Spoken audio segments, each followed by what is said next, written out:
大家好，欢迎来到快乐手工。今天呢，带给您的是这样子的一款经典造型的包。这么经典造型的包，我呢居然是没有做过。那么我呢现在把它给做出来了。这儿呢是个包盖，包口位置呢有这样子的一根长拉链。这个包的配色很百搭。接下来我们就来看看它的制作方法吧。先来和大家介绍的是包用到的材料和具体的尺寸。这个呢是包的主体部分，它的图纸呢在视频的最后展示给大家。大家看到的图纸呢是铺面的尺寸，我们需要放1厘米的缝缝。这个呢里子、面子各1份。这个呢是包盖部分了，它呢是里子、面子各1份。我在面子上呢烫了一个薄衬，我们需要放1厘米的缝缝。薄衬的图形呢在视频的最后展示给大家。这些呢是包的配件。它们呢是2颗低字扣、1颗西扣、1根长拉链，这根拉链长度呢是32厘米，还需要1根现成的包带。接下来呢，我们就可以开始制作了。我首先制作的呢是包盖部分，里子和面子相对。现在我呢沿着这个衬车1圈，然后在这儿呢留一个反口。包盖的1圈呢车好了，我呢把它翻到了正面。现在呢，我要在这儿车1条窄边，这个位置先暂时不车。1圈窄边车好了，现在暂时把包盖搁在旁边。我们现在开始制作的是主体部分，这是主体的面子。现在呢，我们在这2个边上各车上半根拉链，拉链齿冲里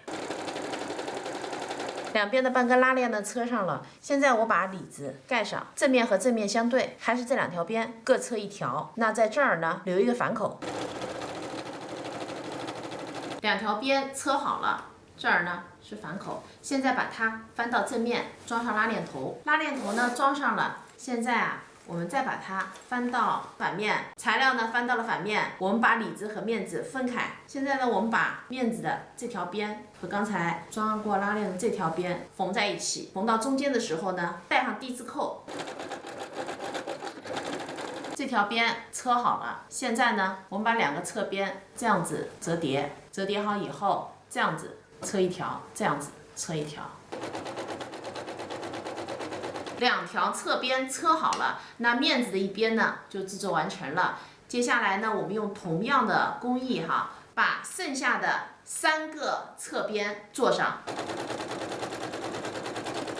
里子、面子的侧边呢都制作好了。这个包的制作方法呢，非常像做衣服哈，方寸之间横挪哈。非常也有点费劲儿，我觉得。现在呢，从反口把整个包翻到正面，包呢翻到了正面哈。现在啊，我要在这2个侧边这个位置再车1条，2边是一样的，这样子呢，把这个低字扣的这个地方再加固一下。我2个侧边再次加固了一下，现在我开始装包盖。装包盖的这根线呢，位置正好是这个侧边的，刚才我们车的这条固定线啊，它们是水平的。这个呢是中心点，这是包盖的中心点，中心点和中心点对齐，这样子车1条，那把包盖的这个反口呢也一起车上了。包盖呢装好了，这儿呢还有一个反口，我呢用长针法把它缝上。缝好以后呢，我们在这儿装1颗西扣，装好西扣以后，整个包呢就制作完成了。西扣呢装好了，我把包带呢也装上了，我把它背起来了。这是一个单肩包哈，它呢背起来效果是这样子的。这个包啊，包型非常的经典，任何款式的衣服呢搭配起来都非常的合适。这期视频内容就是这些了。如果您喜欢我的视频内容，请您一定点击加关注。咱们下期再见。